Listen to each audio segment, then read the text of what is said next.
Welcome to Image, Stories, and Silences of North Korean Ex-Returnees, a talk with the Tokyo-based artist Soni Kum. The talk is sponsored by Cornell's East Asia program with generous funding assistance from the Central New York Mellon Foundation Humanities Corridor. Also support from Cornell's Migration Initiative at the Einaudi Center for International Studies and the Judith Repi Center for Peace Studies. Thanks to East Asia Program Director Andrea Bachner, and many thanks for truly outstanding support from the East Asia Program's Joshua Young and Amala Lane. You both really came to feel like wholehearted collaborators in the event that we're doing today, so we're so grateful for your help. This is a very special day for all of us at Cornell, because this will be the first time that Soni Kum will talk about her installation, Morning Dew, which exhibited in Tokyo in November 2020. And the first time to talk about it directly to an audience that, however remotely, is kind of situated in North America. For this reason, we're absolutely thrilled that so many of you are able to join us today. And I want to convey from Soni personally that she's really, really eager to use this opportunity to get feedback on the project from a new audience. So no matter what your question is, don't hesitate. Please put it in the chat box and send it to us for the Q&A session. And we're especially happy to have colleagues from Japan joining us now. Welcome to all of you from Japan.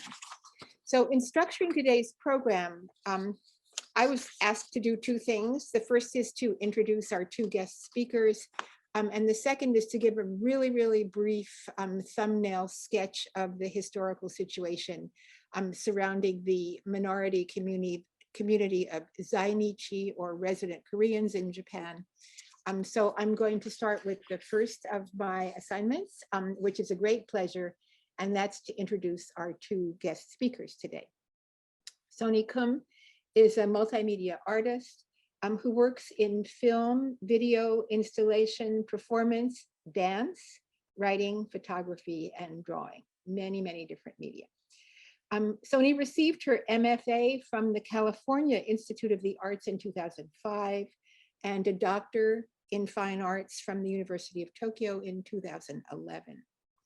Her work has been exhibited around the world. It's a very adventurous itinerary. She has exhibited not only in Japan, but also Korea, Brazil, Germany, the Philippines, India, where she spent several years living and studying Indian dance, also China, Cuba, Myanmar, and very recently at the Tate Gallery in London. She developed the installation she'll be talking about today with a grant from the Kawamura Arts and Cultural Foundation for Socially Engaged Art in Tokyo. As I've come to know it over time, Soni Kum's work offers a really extraordinary perspective on 20th and early 21st century history. I think of it as extraordinary because it traces the migratory roots of subjects and bodies entangled in really complex histories that we rarely know of, and that we know so little of precisely because these roots are so entangled. They're entanglements that are fraught with political tensions and histories of violence that Cold War and post-Cold War orders have tried to keep out of view. Notably, Pax Americana has tried to keep them out of view.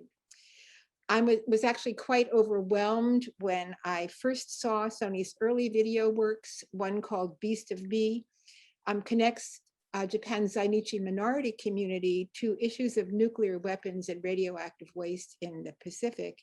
It moves in its settings through Pyongyang, Tokyo, the American West Coast, and the Marshall Islands in the South Pacific. So it's a really formidable trajectory, and I was quite overwhelmed when I saw this for the first time. Soni's work has also addressed questions of war crimes that remain unacknowledged and uncompensated for. And I think she would also want us to say crucially that she's really been concerned about peace and reconciliation and processes of healing after traumatic historical violence.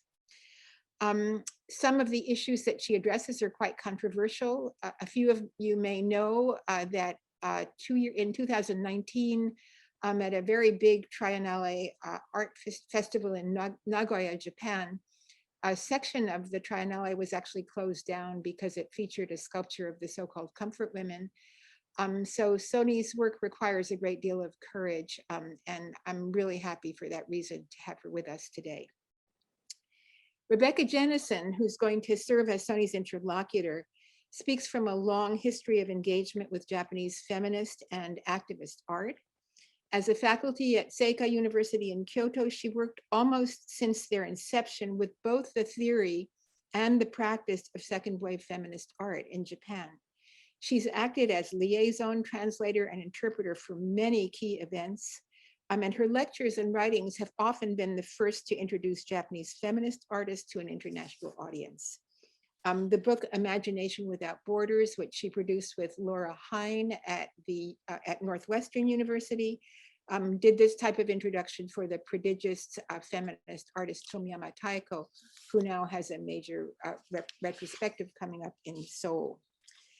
And actually, it's to Rebecca that I completely owe my own introduction to Soni's work during a lecture that she gave at Cornell in 2013 on a project called Asia, Politics and Art to Come, where she showed us the work of Soni and other artists, mainly zainichi artists and artists based in Okinawa. And this created so much interest and enthusiasm among us that some of us at Cornell graduate students and myself became really interested in translating works from the book edited by Li Jianghua, which came out of this project. And so I want to show you this book. It is called Still Hear the Wound, and you can find the link to it in the chat box. It was published through the Cornell East Asia series. It's great for classroom use and has terrific visuals, so please take a look. I'm going to go on now simply to give a very, very short context around the zainichi resident Korean community in Japan, which Soni's work extensively deals with. So many of Soni's artworks address the experiences of the largest minority community in Japan, known as the zainichi community. The word zainichi means resident in Japan. And at its peak at the end of the Pacific War in 1945, the zainichi community in Japan actually was about 2.5 million people, quite substantial. Today, it's a little under 500,000. As much of Soni's work demonstrates, Japan's zainichi community is crisscrossed by a complex tangle of borders, which I already mentioned.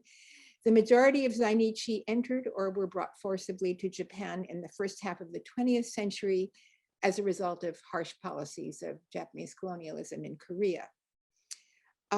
Although liberated from their forced status as imperial subjects of the Japanese Empire, when the empire collapsed in 1945, the restrictions placed by global and local politics, also again involving really complex interactions between the US, Japan, North Korea, and South Korea, prevented many of these migrants from returning to Korea immediately after the war. And as well, the rapidly shifting policies of nation building in both Japan and Korea after the wars essentially closed the zainichi population out of both the Korean and Japanese nation. So they essentially were stateless for a long time. In 1965, when Japan finally concluded its peace treaty with South Korea, zainichi were then given the right to apply for South Korean citizenship, which still would have left them as foreigners in Japan. If you were from North Korea or somehow identified with North Korea and did want South Korean citizenship, your choice was to remain a permanent resident, permanent foreigner, and a member of the state of Choson, which no longer existed. Chosen was the Japanese name for Korea during the colonial empire. It didn't exist anymore. So you were essentially stateless. And of course, these developments left deep ideological and political rifts among the zainichi community. Soni herself grew up in Japan's North Korean zainichi community, and as explored in her earlier works like Far and Sky, these families thought of North Korea as their homeland, which meant that Japan for them was a foreign sky.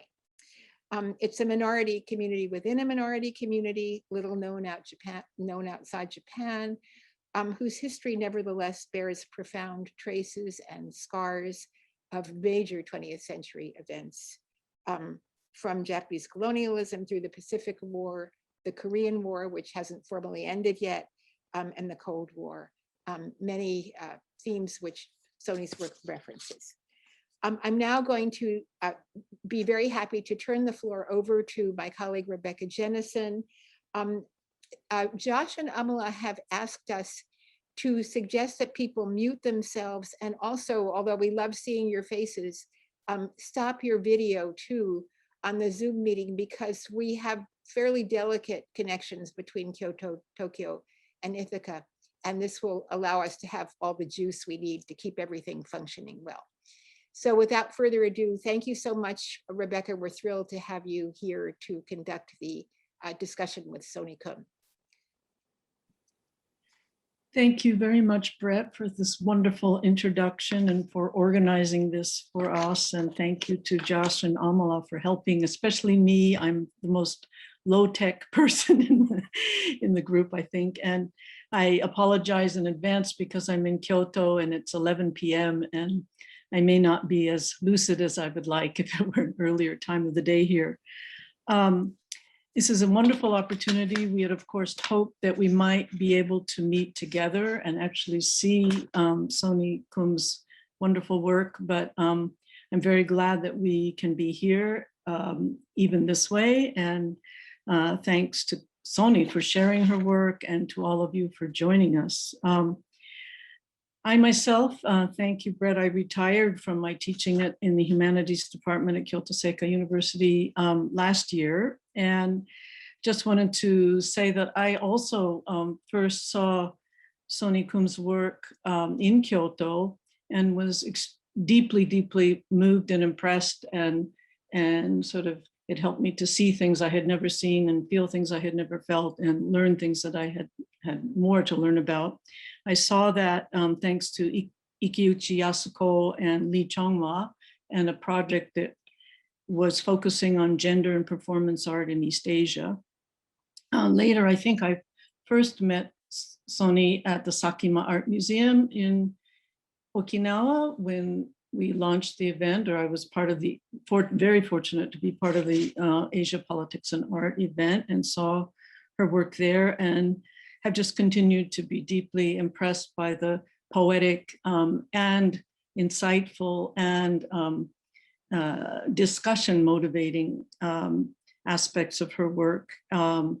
And I think the most recent exhibition I saw was in Tokyo when Soni, when you were beginning to work on the issue of the so-called ex-returnees, the Heaven's Gate. And that was also an amazing work. So I think Soni herself will be giving you some background on the project. I also felt it might be helpful to say that this is a project supported by the Kawamura Arts Cultural Foundation that is fairly new, and it's a project that actually aims to promote and facilitate and deepen understanding of socially engaged art in Japan, which means giving space and access to exhibition and other kinds of resources to artists who might not be seen in the mainstream, quote, mainstream contemporary art world. And so this exhibition was scheduled twice and postponed twice, I believe, because of the COVID-19 coronavirus, which we're still struggling with. But and I myself was not able to go and see it in November. So I have yet to see the full installation in a large exhibition space, which is what we all hope we can do sometime before long. But I wanted to, I think Soni will be also sharing this, but just one or two things that I've taken from the artist statement, which she will show you later, but that this Asatsuyu is a collaborative project between artists and former North Korean returnees living in Japan. And there are currently 200 former North Korean returnees in Japan.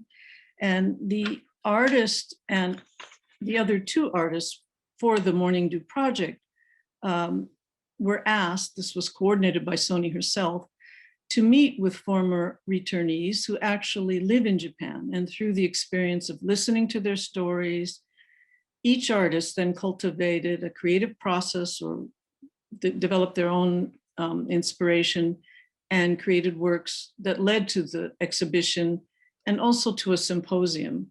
And I would add that the form of exhibition was enhanced by the symposium and with the aim of expanding a kind of circle of dialogue and discussion about this issue. So today's gathering here on the Zoom, in the Zoom space is, as Brett explained earlier, the first showing of the work, or actually only part of the work, in a setting outside of Japan. And it's an opportunity to, again, expand and develop this dialogue and this conversation. The title of the project, Morning Dew, which I will ask a little bit more about later, but is that of a song sung by the Korean student movement in the 1980s. And it symbolizes the rebirth of something pure and beautiful after a dark night. So just to repeat, we will now go to, I would like to introduce Soni and ask her to show you a PowerPoint, which gives more background on the, and actually shows you part of the exhibition space. And then a 7-minute or so compilation of excerpts from the actual work. Then we'll have about 40 minutes of question and answer. And then again, open the floor or the cyber platform for your questions and comments, and very much look forward to expanding this dialogue in this space. Okay, thank you. Soni, would you like to kind of say hello and show your PowerPoint and video now? Thank you. Yes. First of all, I want to express wholehearted gratitude to Brett for organizing this event, and Joshua and Amala for all the technical organization, and Rebecca for all the support that as a mentor and friend, and you know, just wonderful companion to share this life with. So, and I could see some of my friends in the list of the participants today, including musician Stace, who I met in London, and he donated his music to me, and I'm grateful for that. And I can't mention all the names, but I'm so happy to see your name as a list. So I'm gonna jump into the PowerPoint presentation from now. And please give us any question you have or any comment is welcomed. So I'm gonna do share screen from now. Okay. So Morning Dew project is a project I conceived about 3 to 4 years ago. I was having a workshop in Korea since that was 2011. I began to have art workshop with so-called North Korean defectors. And I was so shocked by their conditions and the experience of me traveling to North Korea when I was 17 years old as a school trip. And that was a time there was a huge famine was taking place in North Korea, but we are just touring around beautiful places in North Korea, Pyongyang, or like mountain area, or we couldn't go, but we were gonna go to Pettu Mountain, and we just visited tourist area, but we couldn't see the scene of the starvation. But we were able to meet this ex-returnees formerly zainichi Koreans who migrated to North Korea as a repatriation project. And many of our zainichi community have relatives living in North Korea. So when we go school trip or visit to North Korea, we are able to see them, but in a really restricted manner, with the presence of some North Korean officials, or we may be wiretapped.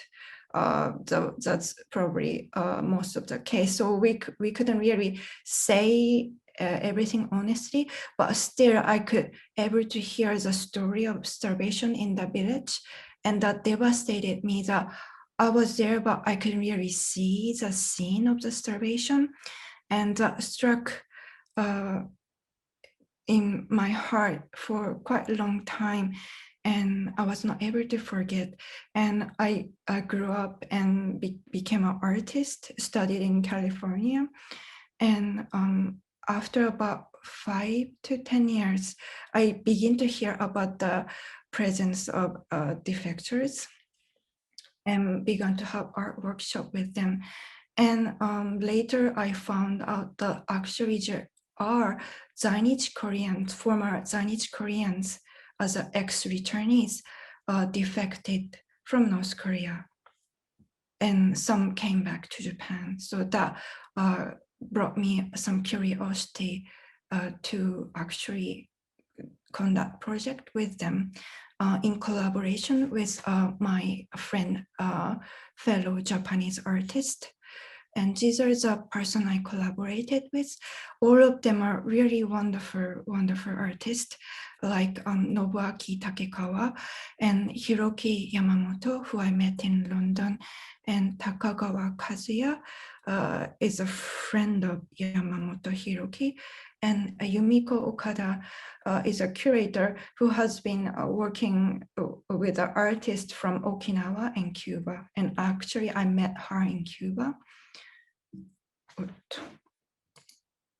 And this is an exhibition space. I will go through very quickly. And this is the second floor. And when we go up the staircase, this is a scene we will see. And this is Hiroki Yamamoto and Takagawa Kazuya's work. The title is Testimony. And the stamp was exhibited. And this is a stamp by Kinoshita. This is pseudonym, but he is one of the ex-returnee who is now living in Tokyo. And he migrated to North Korea and trying to tell his brother not to come to North Korea because he doesn't have any freedom to go out from village. He wrote a note on the back of this stamp and mail it to his brother, which was his promise to his brother. And that was actually still there when he came back to Japan. So this is actual stamp that he sent. And this is his drawing. And this is the video work that Yamamoto Hiroki made. We have a difficulty that we couldn't show his face because his family in North Korea might be in danger. That's why there is this kind of like very high contrast lighting was employed. And this is in Japanese. I'm sorry, I couldn't translate, but this is about testimony. This text is about dream, and this work is about if a dream could be a testimony. This is a question Kinoshita begins in this video work, and try to sort of recreate the dream image he saw, in which he was about to taken to the police just by walking around or singing Japanese song, and try to reenact the scene. Okay, so this is a resource space that we created. And this slide image was by Takekawa Nobuaki. This is a research I've done in the library from the magazine in 1960s, how zainichi Koreans returned to North Korea were living happy life. This is mostly all about it, as a embraced by fatherland. And we exhibited our research materials. We each had one table, and this is Atsumi, which is in Korean, Morning Dew by Kim Min-gi. The song was played. And this is Sub-Level and works by Nobuaki Takekawa. And he invited one of the daughter of ex-returnee who is now living in Seoul to Japan, and they visited together to Tottori, where her father's homeland is.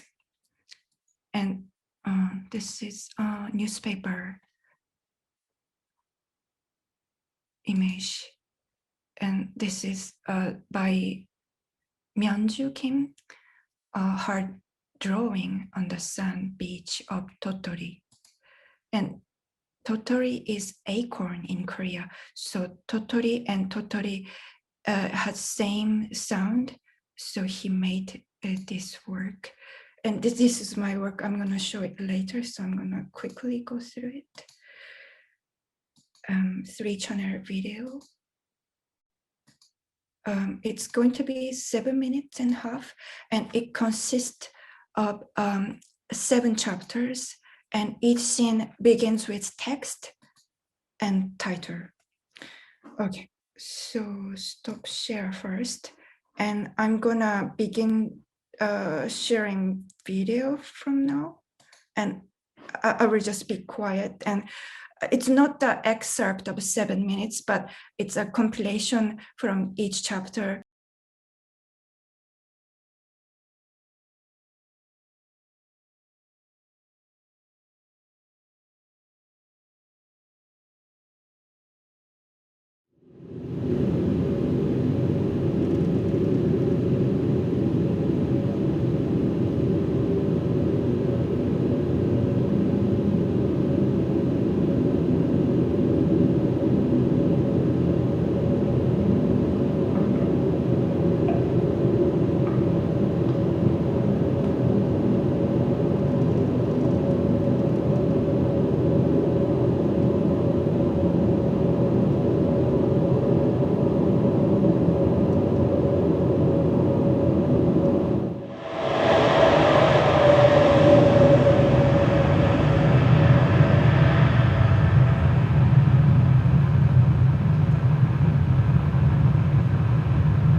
1990年代の後半になってくると何百万という人間が餓死していくんです。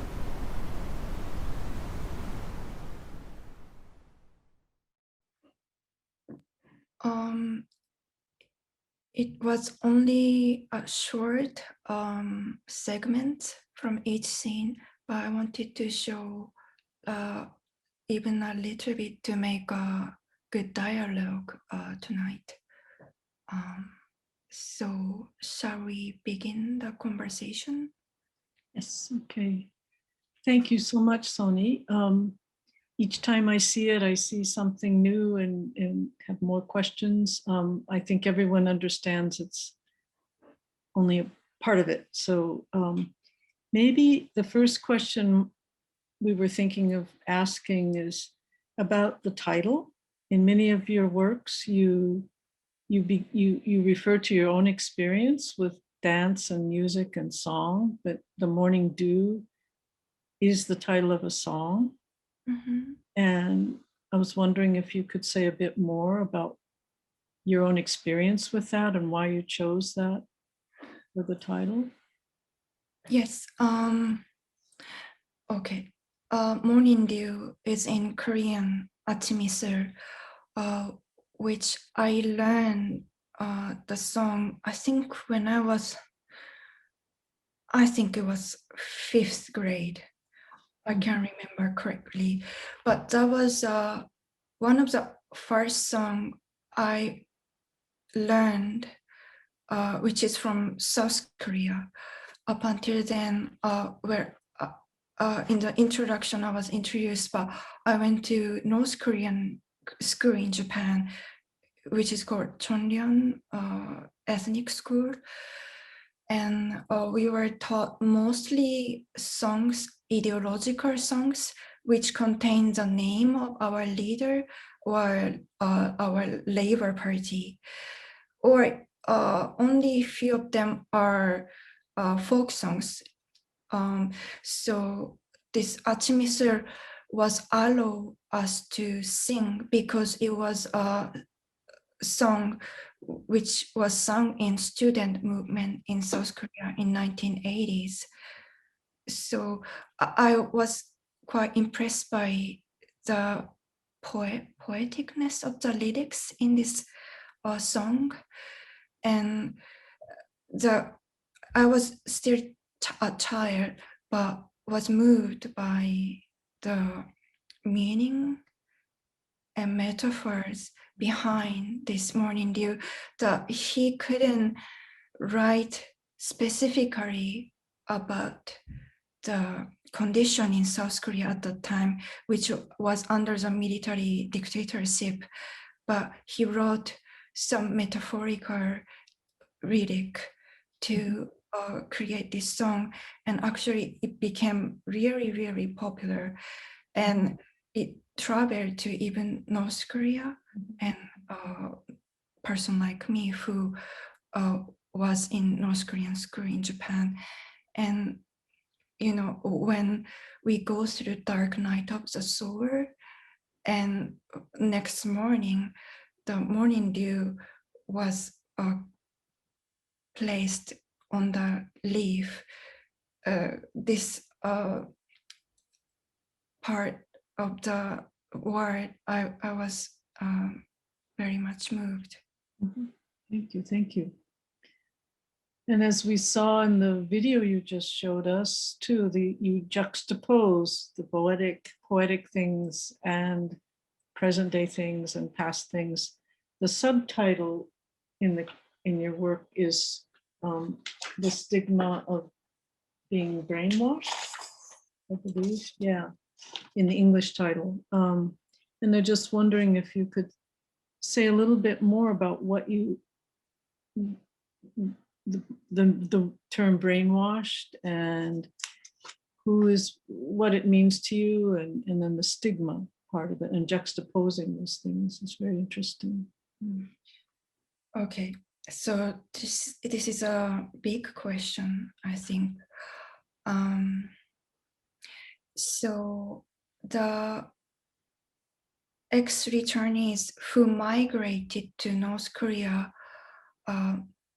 immigrated to North Korea because of the discrimination we encountered in Japan during Japanese colonialism and after the liberation.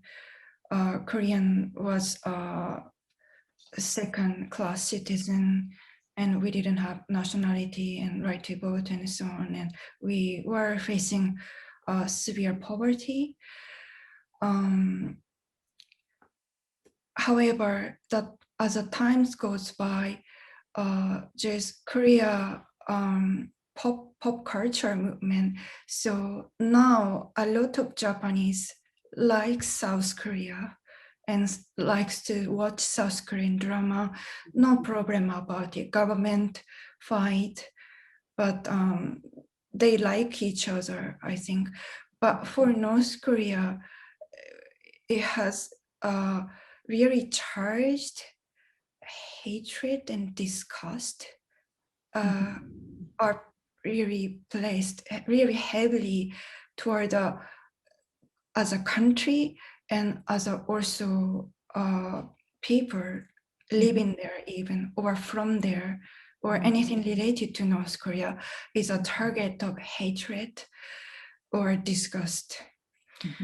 And so why this kind of trauma is formed, I thought it is because people think North Koreans are brainwashed by stupid government, totalitarian, inferior, violent, poor, insane, whatever negative connotations are associated with a North Korean government. And it is not only government who suffers from this stigma, but people from there or are associated to North Korea are exposed to daily heavy toll of agony of this stigma of being brainwashed. Thank you. So you, there's so many questions. So you also always in your work are very interested in history and personal histories, family histories. As you said, the stories you heard from the ex-returnees maybe shaped this, what you just said earlier, but could you say a little bit more about your interest in history and who narrates history and the way it is told and history and memory, and how does your work kind of make invisible histories more visible in your own work and creative process?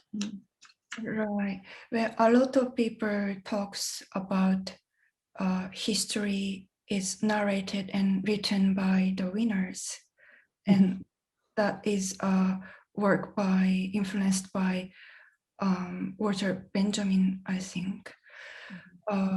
So if the history taught in Japan is winner's story, it seems like although Japan is officially a country who lost the war in Pacific War, World War II, but actually it seems like Japan won in terms of the relation between Japan and Korea. And all this kind of like meta-narrative, master narrative are narrated by so-called by the winner or some officials. So I was interested in more personal, fragmented way of history telling, and the bits of parts are lost out from official storytelling or textbook, or this kind of historical narrative taught by national officials are used as a mean of actually brainwashing individuals that to form if they have any anger towards something, the anger or hatred are sort of targeted toward the scapegoat of someone or some country who is allowed to hate or even bomb, or it's okay to hate them, it's okay to attack them because they're inferior or they're violent or they're brainwashed or mobilized or whatever. So yeah. And so you talked about these different possible meanings of brainwashing and different fragments of history, and maybe taking things out of one context and recontextualizing it in the work. Could you say a little bit more about the kind of creative process, and that you chose three channels, 3 screens, and different images appear on the screens that juxtapose these different fragments. Could you say a little more about why the 3-channel video and what you've learned, or how it affects the viewer, and anything? Right. Well, living in a situation like me, who was born in Japan, but as a North Korean, and actually my grandparents are from South Korea and studied in United States and moved back to Japan, and all this experience would easily make someone schizophrenic. And I don't deny that I endure some suffering or agony by living in these conditions. And my earlier work is a single channel video work. It is because I didn't have choice of making multiple channel work. But I was always working with a form and strategy of juxtaposition, and taking collecting archival images from various sources. It could be commercial sources, it could be from propaganda images, it could be just purely archival or newsreel or popular movie channel or whatever kind of sources. I try to juxtapose in one timeline or in the one time and space, so that I could make some sort of equilibrium and sort of horizontalization of the power. So dispersed by the intention of some institutions or authority, or actually financial interest or greed. And by juxtaposing it and recontextualizing it into one timeline or time and space, it creates a new meaning and create a same time and space, and create some sort of utopic space, which was not possible in this even real world, that I'm creating some sort of suggestion through manipulating the image. Okay, and yes, as we really couldn't, it's really necessary to see the whole work, but as you say, there are seven sections that juxtapose different images from different sources to kind of open this up. I see. What about the soundtrack and the music and the question of silence and sound? And it looks like we do have Stace here, so maybe later Stace will be able to say something about the collaboration as well. But obviously image, sound, and word all kind of interact and affect us in many ways. What could you say more about the sound and music? Yeah. Right. This time I used language in very minimal way. I didn't use too much script. There's no script for the actor, and but I used mainly through image and sound. And Brett was introducing the book titled Still Hears the Wind, which was a project organized by Chongfa Lee, my dear mentor, who supported me for over, like, I don't know, it could be 15 years already. And she was talking about the sound that we cannot hear, not audible through the physical ear, but the sound actually present in this real actual world, so that we can actually develop the keen sense of listening to something, some voice. It could be the voice by someone who already passed away, and able to talk about how they died without not being noticed by anyone. Or it could be someone who doesn't have access to internet, but needing real huge amount of help or need to communicate.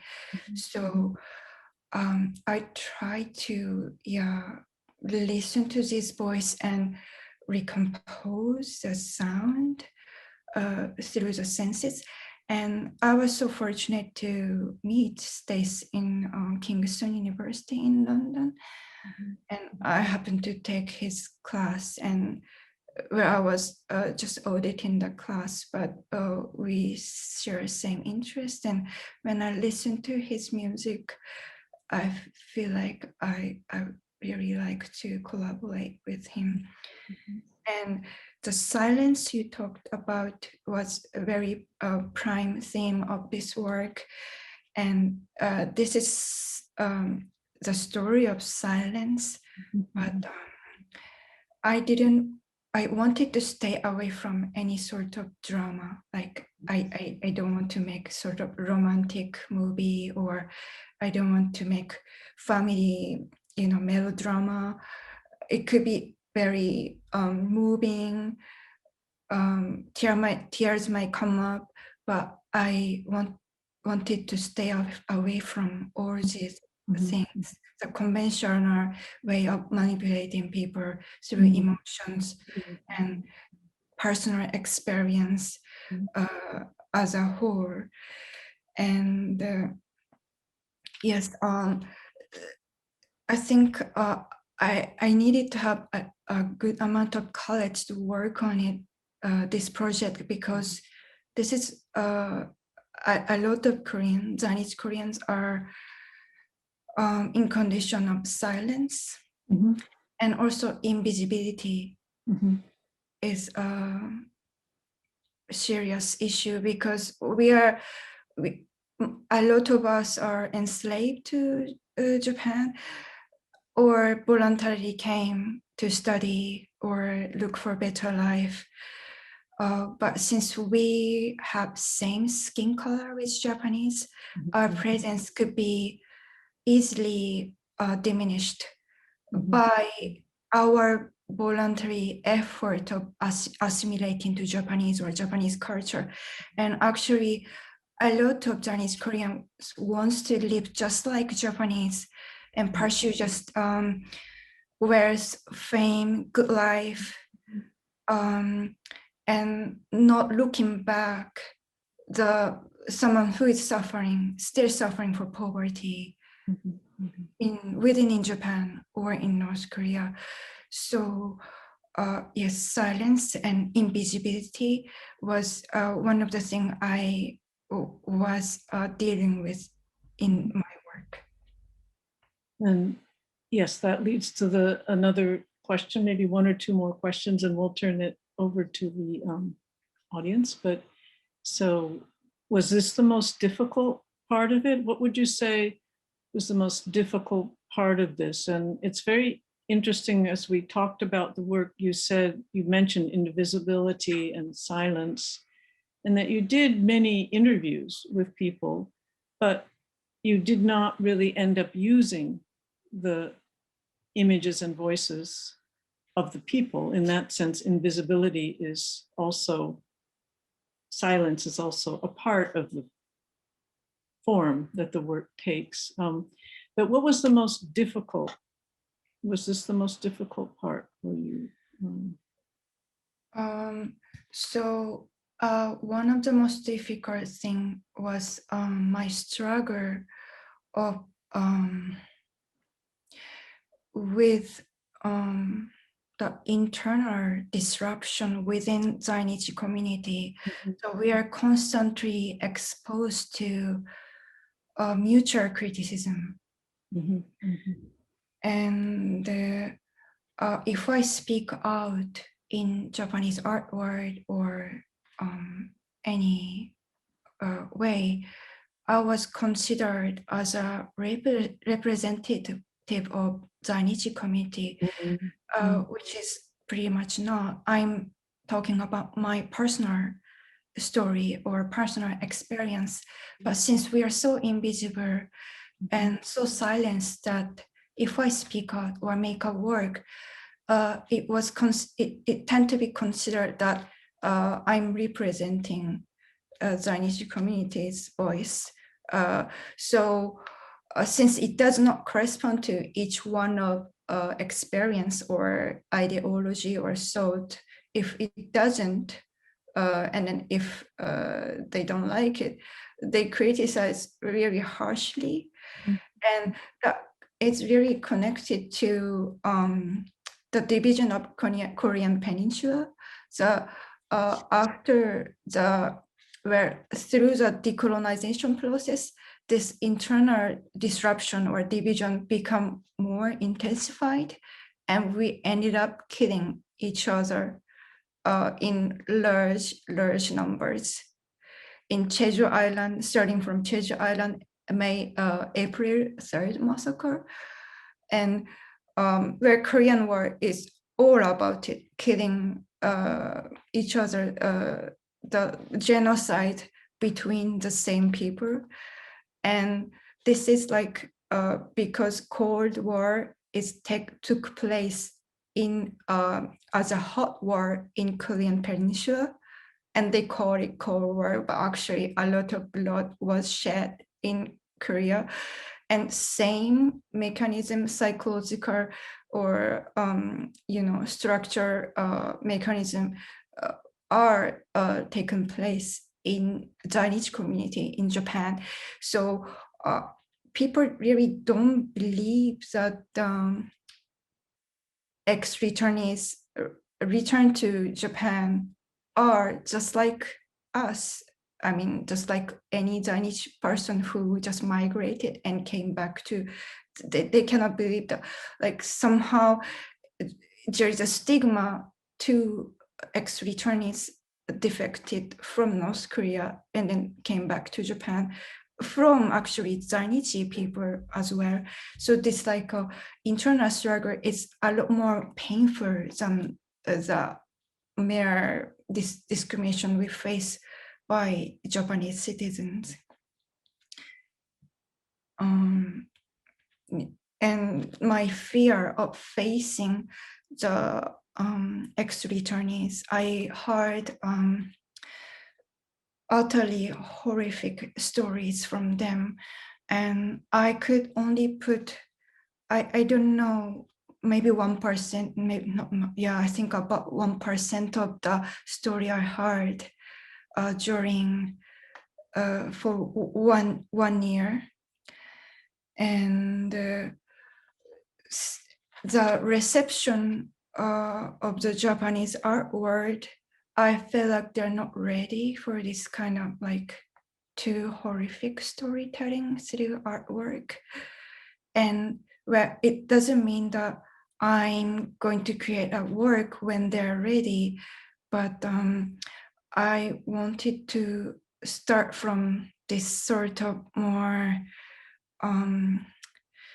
in a way, it's like a mosaic or fragmented piece that I created a little by little and putting it together, and audience can make meaning out of it in from with their mind. Yes.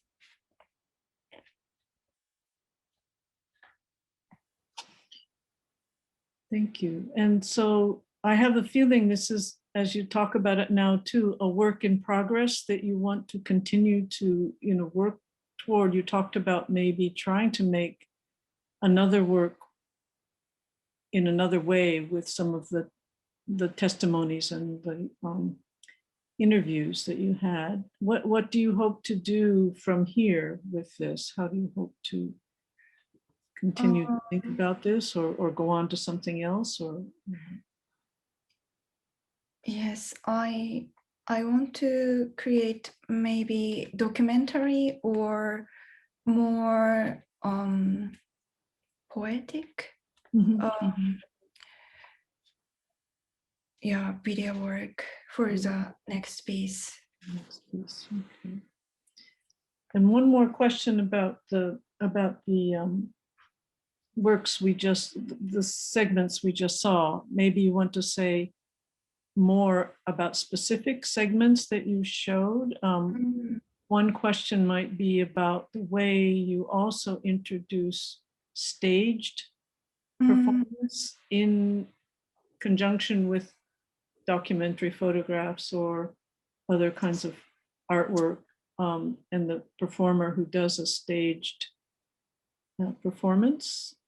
Do you want to say any more about any of the scenes that you showed, or anything about the staged performances? Oh, yes, those are the scenes. It came up in my mind when I was interviewing the ex-returnees. The story I heard was truly overwhelming, and during that time, I quickly needed to make artwork and make an exhibition within several months of the time. So I was interviewing and I was thinking, what should I make? And those are the image I came up, and it certainly connotes a metaphor and metonym of the ideas that I have. And I wanted to juxtapose with an archival image, which is highly charged. For example, there is an archival image of the conscripted Korean soldiers after the image of the shrine gate called Torii. And when she goes through the gate, she travels time and space to a colonial period of Korea, where Shinto shrine was a prime god that we needed to worship, and we needed to worship a living God as an emperor, and worshiping that God was forced upon Koreans, and with a forced language also, we needed to speak Japanese. And the image of Korean soldiers, one in a southeastern island, and the center image was shot in Iwo Jima, where American soldier landed to Iwo Jima and end the war between Japan and the States. And actually the Koreans wanted to leave, so they came up from the cave, but the Japanese soldiers were in the cave, and they are determined to do suicide. But they didn't force Koreans to commit suicide. So they let Koreans go, obviously. And they came out, and Japanese American Nisei, the second generation Japanese Americans, were mobilized to persuade Japanese soldier to surrender. So there was a scene, and this is a story, specific story, but it was shocking to see this image because I never seen it.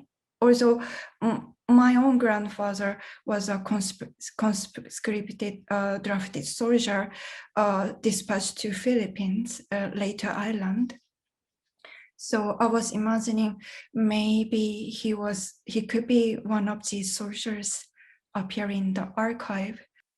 Thank you. Thank you. Yes, you have a very interesting and powerful work about your grandfather called Late Dream. This has just been so enlightening. Thank you so much. Thank you so much. Thank you so much.